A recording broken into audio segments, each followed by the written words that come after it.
My favorite food on the mission was definitely chocolate con churros. So these fried, you know churros, but they're different in Spain. They're really good, and you would dip them in this thick melted chocolate that wasn't like hot chocolate. It was more not as sweet and just thick, and oh, it was so good. It would just make you instantly happy on the coldest day and inspire you to go out and contact the whole world the rest of the day.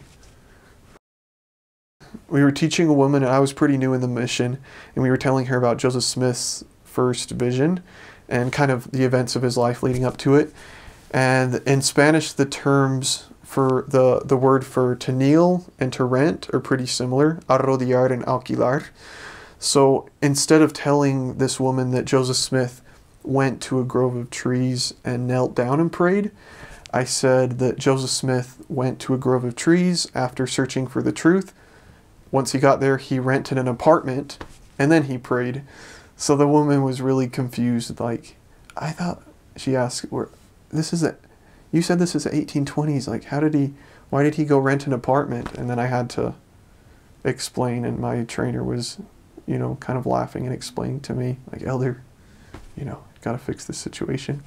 So that was pretty funny. The most extreme weather was just a normal snowfall in the winter in Madrid. There's not a lot of extremes in Spain. But that was different. It was fun. The most exotic food I ate was pig ears, pig heart, and pig intestine. No, not a whole lot of wildlife in Spain. I went to the zoo once on P-Day. That was fun. But no, not really. One of the greatest life lessons I learned was just the power of Christ-like love. I think Heavenly Father really, really opened my heart on my mission.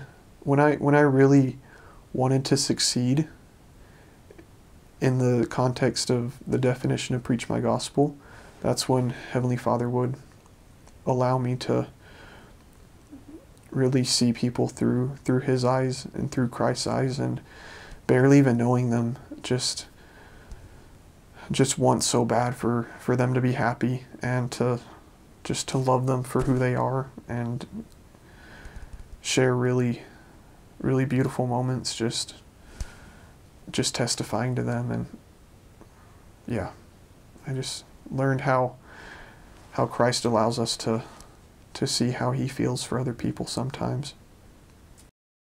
Like I mentioned, I had a car in the Canary Islands. Well, we had a car, my companion and I was the only one who had the international driver's license. So luckily I knew how to drive stick shift, because all the cars there are stick shift. I knew how to drive it before my mission, but it had been a couple of years. And in Canary Islands, in Las Palmas where I was, there's very limited parking. They build up instead of out. So most of the parking is parallel parking on a hill, like an uphill or downhill. I don't know which one is worse, but I have very vivid memories of trying to parallel park the car on an uphill and just like my leg shaking and my hand just sweating and just praying that I wouldn't hit the car behind me or in front of me, yeah, it was interesting.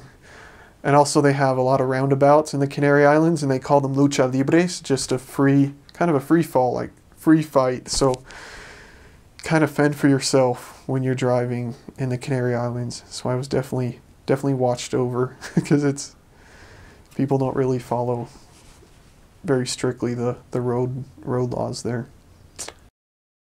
Be familiar with Preach My Gospel. Just read it a lot, study it before your mission, and know the principles and especially the lessons.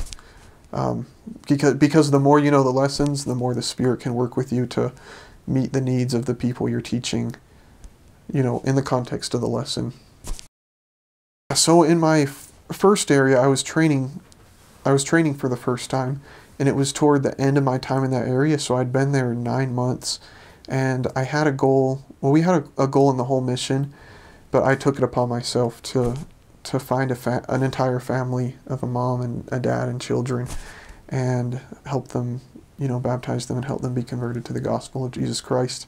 And I hadn't, up to that point in my mission, had So my trainee and I, we agreed to really focus on that. So we prayed every day that we could find a family who was ready to receive the gospel of Jesus Christ. And we went out and we passed, the family pamphlets to every family we saw. And for a couple of weeks, it seemed like we didn't have a lot of success. And then one night we were on our way home, boarding the train. It was really late, and a family passed us going this way, and we both had a feeling to stop them and contact them.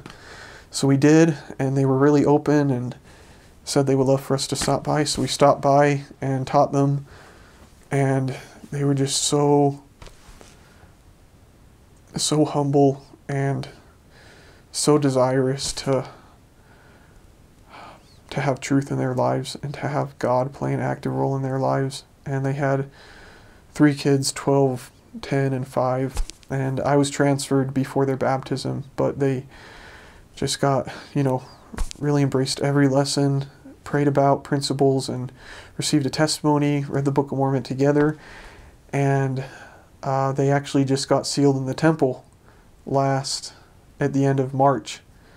And I got to see them when I went back and visit and help them prepare for that. And now the husband and the wife, they're both in the Young Men and Young Women's presidencies, and they're one of the stalwart families in that little branch there in Parla. And it's just, we Skype all the time and send each other letters and talk on the messaging, WhatsApp, that app. And it's just an evidence to me that our goals, if they're righteous goals, they're important to us, but they're even more important to the Lord. And He really wants to help us achieve those goals. And if we work hard, that He'll be behind us and He'll help us. And He goes before us, preparing people to come into our lives that we can help them better live the gospel of Jesus Christ, and they can help us. And He orchestrates all the pieces to make things work out according to His plan.